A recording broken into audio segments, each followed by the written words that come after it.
Em nome do Pai, do Filho e do Espírito Santo. Amém. Vinde, Espírito Santo, enchei os corações dos vossos fiéis e acendei neles o fogo do vosso amor. Enviai o vosso Espírito e tudo será criado, e renovareis a face da terra. Oremos. Ó Deus, que instruíste os corações dos vossos fiéis com a luz do Espírito Santo, fazei que apreciemos retamente todas as coisas, segundo o mesmo Espírito, e gozemos sempre da sua consolação. Por Cristo nosso Senhor. Amém. Maria, sede da sabedoria, rogai por nós. São José, rogai por nós. Em nome do Pai, do Filho e do Espírito Santo. Amém. Meu querido irmão, minha querida irmã, seja muito bem-vindo ao nosso canal. Nós estamos percorrendo o nosso itinerário de reflexão sobre o livro dos Provérbios. Dentro desta obra, nós nos encontramos no prólogo, o qual corresponde aos 9 primeiros capítulos. E no prólogo nós estamos na seção que corresponde ao capítulo 6, versículos do 1º ao 19. Esta seção pode muito bem ser intitulada de 4 avisos. Esses 4 avisos correspondem a fiança, preguiça, maldade e perversão do corpo. Nós estamos neste último aviso, perversão do corpo. Por isso já estamos nos versículos finais desta seção. Hoje nós vamos meditar Provérbios capítulo 6, versículo 17, que diz assim para nós: olhos altivos, língua mentirosa e mãos que derramam sangue inocente. Agora nós somos conduzidos pelo próprio Deus a nomear as abominações. O Espírito Santo, por meio da sabedoria de Salomão, nos revela os instrumentos da iniquidade. Não meramente de forma simbólica, mas se trata de partes concretas do corpo humano que podem se tornar armas contra Deus e contra o próximo, sendo que o nosso corpo foi criado por Deus para bendizê-lo, para louvá-lo, para participar da sua glória, da sua vida divina. Portanto, o corpo foi criado para realizar o bem. Até porque o corpo faz parte do nosso ser. O corpo não é um instrumento do qual nós nos utilizamos como se fosse algo separado de nós. Meu corpo sou eu, e aquilo que eu realizo em meu corpo e com meu corpo sou eu mesmo, a minha pessoa, o meu ser que está realizando. Vamos analisar de forma breve cada uma dessas abominações aqui nomeadas. Tomei notas aqui e gostaria de trazer para vocês a respeito dos olhos altivos. O que é que o autor sagrado quer indicar para nós e qual é o recado direto de Deus para nós a respeito desta abominação? A altivez do olhar é a porta de entrada da soberba, mãe de todos os pecados. O olhar altivo revela o coração inflado que se coloca acima dos outros e até contra Deus. Na verdade, como bem refletiam os antigos sábios judeus, todo aquele que é arrogante erige um altar para si mesmo. Então, o olhar altivo é o olhar daquele que se endeusa. É aquele que comete o pecado da egolatria. Faz de si mesmo o seu Deus. É aquele que se coloca acima dos demais e, deste modo, pensa que todos os outros estão ali e existem para poder corresponder à sua vontade, aos seus caprichos. Fica aqui uma reflexão do filósofo Blaise Pascal e fica como remédio para quebrar a arrogância, a altivez do nosso olhar. Dizia Pascal: o homem é grande por saber que é miserável. Então, qual é o remédio contra o olhar altivo? O olhar humilde. Por quê? Porque o olhar humilde vê a verdade da própria pequenez diante do Altíssimo. Não nos esqueçamos, o homem é grande por saber que é miserável.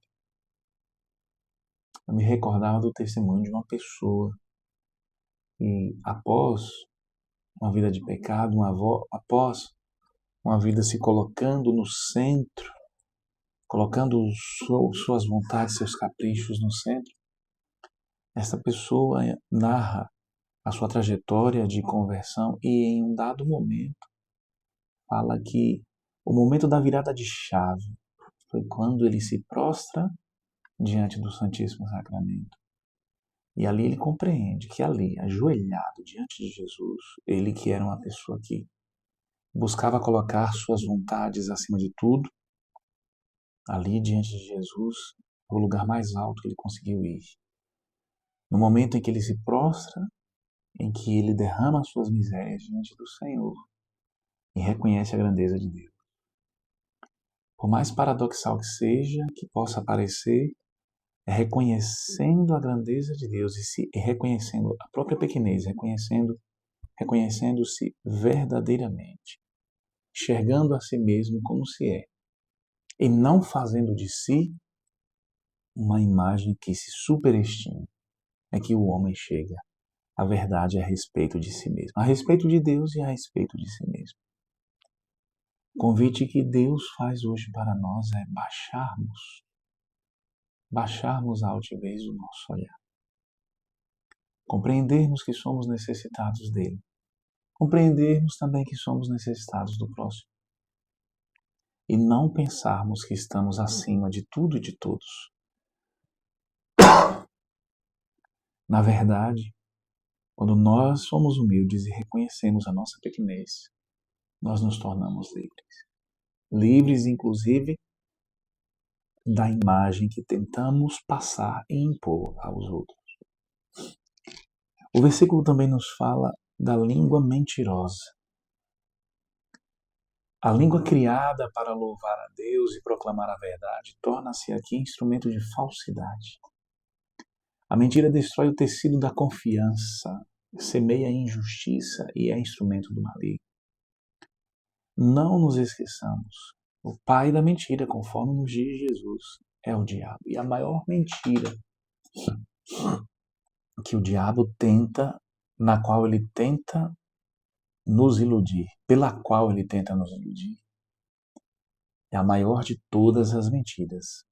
A mentira de que Deus é nosso inimigo e está contra nós. Essa foi a mentira por excelência que ele vendeu, passou e conseguiu vender para Eva e para Adão. A mentira de que Deus é nosso inimigo, Deus é contrário a nós. A mentira de que podemos ser felizes sem Deus. Toda e qualquer mentira que nós transmitimos, que nós contamos para as pessoas, na verdade é uma falsificação da realidade. Trata-se de negar a realidade como se é. E se tenta criar uma realidade paralela. Uma realidade onde, no final das contas, Deus não está presente. Uma realidade sem Deus.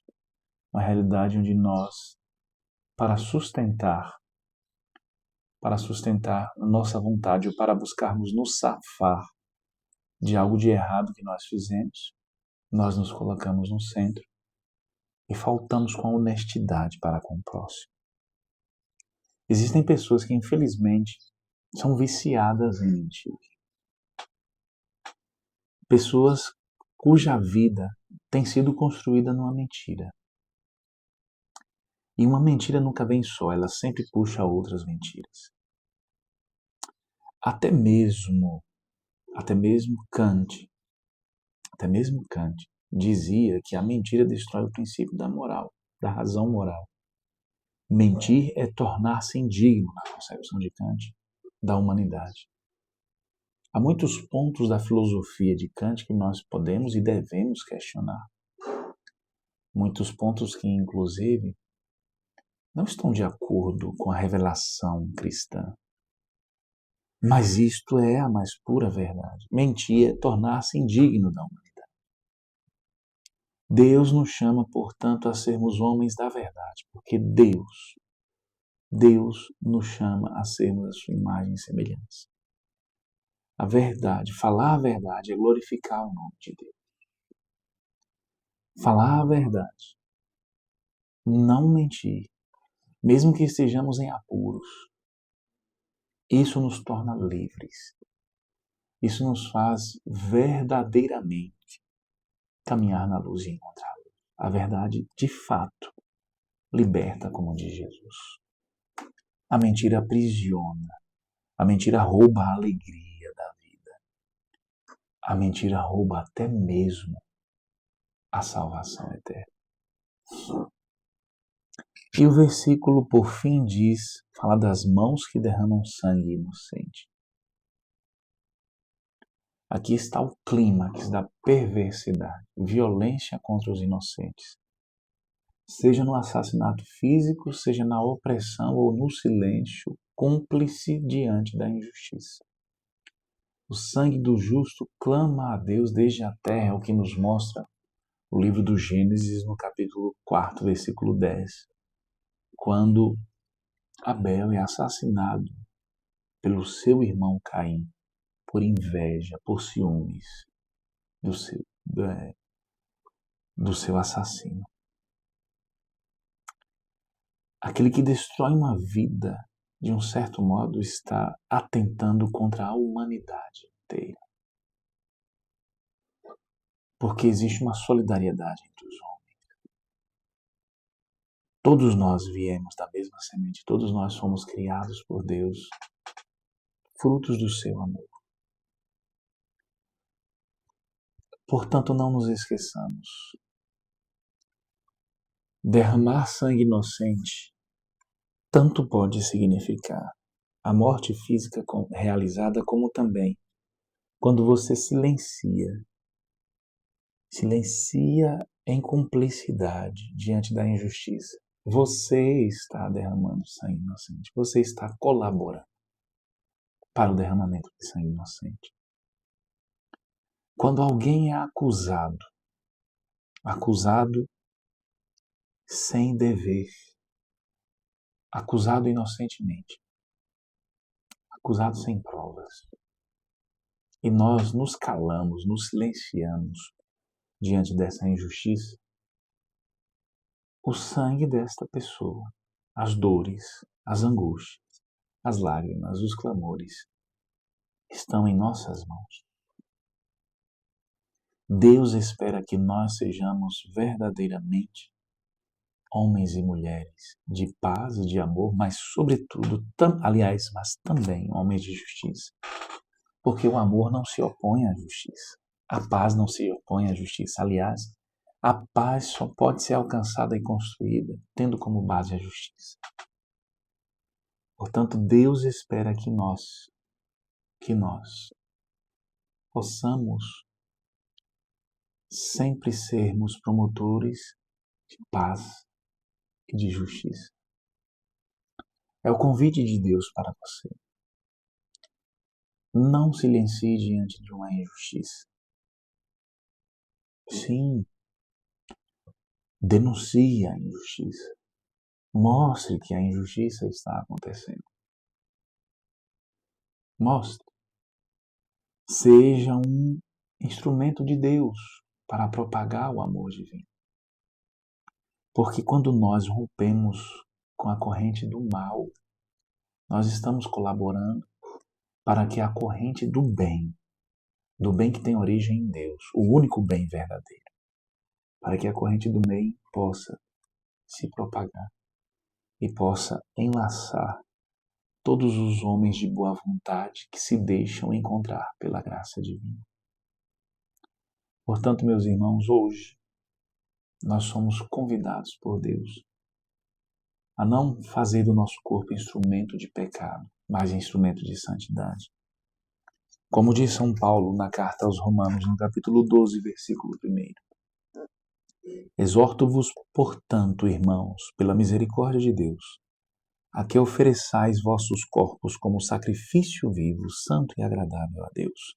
Este é o vosso culto espiritual. Que os nossos olhos não sejam altivos, mas vejam os pobres e necessitados e, sobretudo, busquem o rosto de Deus. Que a nossa língua não profira mentiras, mas bendiga e proclame a verdade do Evangelho e possa sempre, sempre testemunhar a verdade de Deus.